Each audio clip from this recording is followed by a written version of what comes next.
ദുഃഖകരമായ മഹാമാരികളെ കാണുകയും അനുഭവിക്കുകയും ചെയ്തവരാണ് മലയാളികൾ. അതിൽ അതിരൂക്ഷമായി വന്നത് കോവിഡാണ്. അതുമുമ്പ് അതിരൂക്ഷമായി വന്നത് എലിപ്പനിയാണ്. എലിപ്പനിക്ക് ചികിത്സിക്കാൻ പോയാണ് പിന്നോക്ക സമുദായത്തിലെ ആദ്യത്തെ മെഡിക്കൽ ഡോക്ടറായിരുന്ന ഡോക്ടർ പൽപ്പുവിനെ നഷ്ടപ്പെട്ടത്. അങ്ങനെ ഇങ്ങോട്ടെടുത്തു നോക്കിയാൽ നിരവധി മഹാമാരികളെ നേരിട്ട അനുഭവം മലയാളികൾക്കുണ്ട്. കോവിഡ് മൂലമുണ്ടായ മഹാമാരികൾ, ജീവൻ നഷ്ടപ്പെട്ടവര്, ജീവൻ നഷ്ടപ്പെട്ട കുടുംബങ്ങൾ, അതുമൂലമുണ്ടായ കഷ്ടനഷ്ടങ്ങളൊക്കെ തന്നെ വീണ്ടും ആവർത്തിച്ച് പറയാതെ തന്നെ എല്ലാവർക്കും അറിവുള്ളതാണ്. അതിനുശേഷം ഓരോ വർഷവും ചില പുതിയ പുതിയ മാരികൾ, പകർച്ചവ്യാധികൾ മലയാളികളെ പിടിച്ചു കുലുക്കിയിട്ടുണ്ട്. അതിനിപ്പോൾ നിപ്പ എന്ന് പേരിട്ട ഒരു പനി മലയാളികളെ മനസ്സിനെ പിടിച്ചു കുലുക്കിക്കൊണ്ടിരിക്കുന്നു. മനസ്സിനോടൊപ്പം തന്നെ ശരീരത്തെയും പിടിച്ചു കുലുക്കിക്കൊണ്ടിരിക്കുന്നു. നിപ്പ പനി വന്ന ഒരു 14 വയസ്സുള്ള ഒരു 14-കാരൻ മരിച്ചത് കഴിഞ്ഞ ദിവസമാണ്. മലബാർ മേഖലയിൽ നിപ്പ പനി, പ്രത്യേകിച്ചും മലപ്പുറം, കോഴിക്കോട്, വയനാട് മേഖലകളിൽ നിപ്പ പനിയുടെ ഒരു ചെറിയ ഭീഷണി അന്തരീക്ഷത്തിൽ നിലനിൽക്കുന്നുണ്ട്. ഒരു മഹാമാരി വരുമ്പോഴാണ് അത് ഉണ്ടാവാനുണ്ടായ കാര്യങ്ങളെക്കുറിച്ചും അതില്ലാതാക്കുന്നതിനെ കുറിച്ചുള്ള പഠനങ്ങൾ നടക്കുന്നത്. എന്തുകൊണ്ട് ഇത് വരുന്നു, ഇന്ന കാര്യങ്ങൾ, ഇന്ന മഹാമാരികൾ, ഇന്ന പ്രതിവിധിയില്ലാത്ത അല്ലെങ്കിൽ പകർച്ചവ്യാധികൾ വരാൻ സാധ്യതയുണ്ടെന്നുള്ളത് മുൻകൂട്ടി എന്തുകൊണ്ട് കണ്ടെത്തിക്കൂടാ?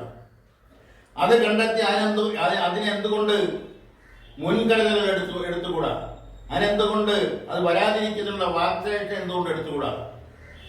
കോവിഡ് പോലും വരാതിരിക്കുന്നതിനുള്ള 1, 2, 3 വാക്സിനേഷനുകൾ എടുത്തവരാണ് മലയാളികൾ. 99.99% പേരും ആ വാക്സിനേഷൻ എടുത്തവരാണ്. 3ാം വാക്സിനേഷൻ എടുത്തവരുടെ മേൽ ചില സൈഡ് എഫക്റ്റുകൾ വരുന്നുണ്ടെന്ന് പറയുന്നു. അതിനും സ്ഥിരീകരണമില്ല. അപ്പോൾ കാലാകാലങ്ങളിൽ ഇങ്ങനെ പുതിയ പുതിയ പകർച്ചവ്യാധികൾ മലയാളികളെ തിന്നാനായിട്ട് കടന്നു വരുന്നുണ്ട്. അതിനെല്ലാം അപ്പോൾ പ്രതിവിധിയുമായിട്ട് ഓടാതെ അത് എത്തുന്നതിന് മുമ്പ് തന്നെ വഴിക്ക് വെച്ച് അതിനെ നശിപ്പിക്കത്തക്ക നിലയിലുള്ള, അതിനെ ഇല്ലാതാക്കുന്ന നിലയിലുള്ള പ്രതിരോധ നടപടികൾ എന്തുകൊണ്ട് എടുത്തുകൂടാ? വൈദ്യശാസ്ത്രം വളരെയധികം മുന്നോട്ട് പോയല്ലോ. ആ വൈദ്യശാസ്ത്രം മുന്നോട്ട് പോയ സാഹചര്യത്തിൽ വരാൻ സാധ്യതയുള്ള പകർച്ചവ്യാധികളെ കുറിച്ച് മുൻകൂട്ടി കാണുകയും അതിനെ പ്രതിരോധിക്കുന്നതിനുള്ള വാക്സിനേഷനുകൾ ജനങ്ങൾക്ക് കൊടുക്കുകയും അത് വരാതിരിക്കുന്നതിനും വന്നാലുള്ള ശ്രദ്ധിക്കേണ്ട കാര്യങ്ങളെ കുറിച്ചുമൊക്കെ തന്നെ ജനങ്ങളെ ബോധവൽക്കരണ പരിപാടികളിലൂടെ അവരെ ബോധവൽക്കരിക്കുകയൊക്കെ ചെയ്യേണ്ടുന്ന സമയം അതിക്രമിച്ചിരിക്കുകയാണ്. എന്ത് ചെയ്താലും മലയാളികൾ അനങ്ങില്ല എന്ന സ്വഭാവമുള്ള ഒരു ചെറിയ ന്യൂനപക്ഷം ഉണ്ട് എന്ന് പറയേണ്ടി വന്നതിൽ വിഷമമുണ്ട്.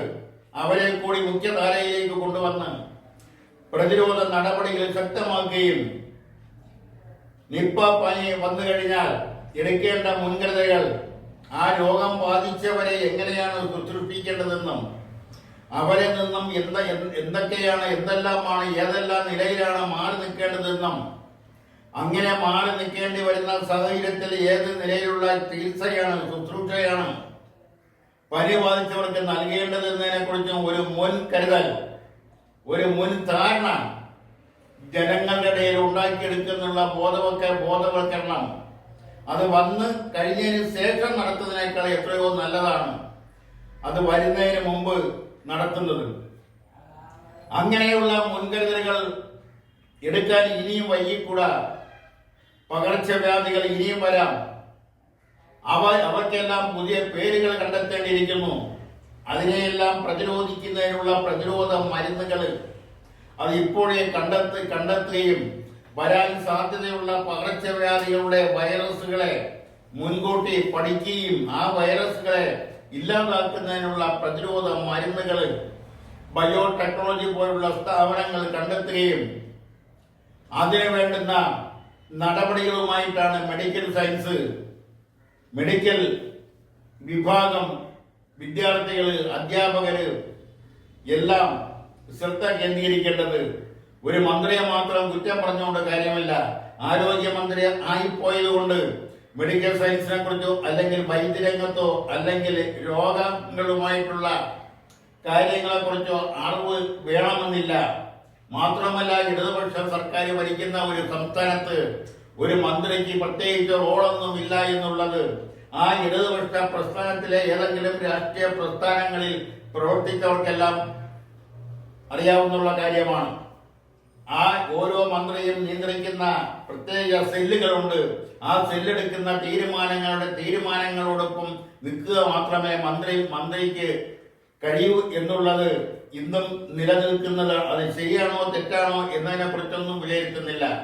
ഇതൊക്കെ മഹാമാരി വന്നെത്തി ജനങ്ങളുടെ ജീവന് ഭീഷണിയാകുന്നതിന് മുമ്പ്, ജനങ്ങളുടെ മരണത്തിലേക്ക് വലിച്ചിഴച്ചുകൊണ്ട് പോകുന്നതിന് മുമ്പ് അതിന് പ്രതിവിധി വഴിക്ക് വെച്ച് തന്നെ ആ വൈറസുകളെ നശിപ്പിക്കുന്നതിന് വേണ്ടുന്ന നടപടിക്രമങ്ങൾ, അതിന് പ്രതിരോധ മരുന്നുകൾ കണ്ടെത്താൻ ഉത്തരവാദിത്തപ്പെട്ട ലബോറട്ടറികൾ, പരീക്ഷണശാലകൾ, ആ പരീക്ഷണശാലകളിൽ പ്രവർത്തിക്കുന്ന വൈദ്യരംഗത്തെ സയന്റിസ്റ്റുകൾ ഒക്കെ തന്നെ ജാഗ്രതയോടുകൂടി പ്രവർത്തിക്കുകയും അവർക്ക് സ്വതന്ത്രമായി പ്രവർത്തിക്കുന്നതിനുള്ള, സ്വതന്ത്രമായി അവരുടെ ലബോറട്ടറികളിൽ ഇരുന്നു കൊണ്ട് മരുന്നുകളെ കണ്ടെത്തുന്നതിനും വൈറസുകളെ പഠിക്കുന്നതിനുള്ള പ്രവർത്തന സ്വാതന്ത്ര്യം അവർക്ക് നൽകുന്നതോടൊപ്പം യാതൊരുവിധ രാഷ്ട്രീയ ഇടപെടലും, യാതൊരു ഭരണത്തിൽ നിന്നുള്ള ഇടപെടലും അക്കാര്യത്തിൽ ഉണ്ടാവരുത് എന്ന് ഉറപ്പുവരുത്തണമെന്ന് കൂടി ഈ അവസരത്തിൽ ആവശ്യപ്പെട്ടുകൊണ്ട് ഇന്നത്തെ പത്രാധിപരെ പ്രതികരിക്കുന്നു ഇവിടെ അവസാനിപ്പിക്കട്ടെ. നന്ദി, നമസ്കാരം.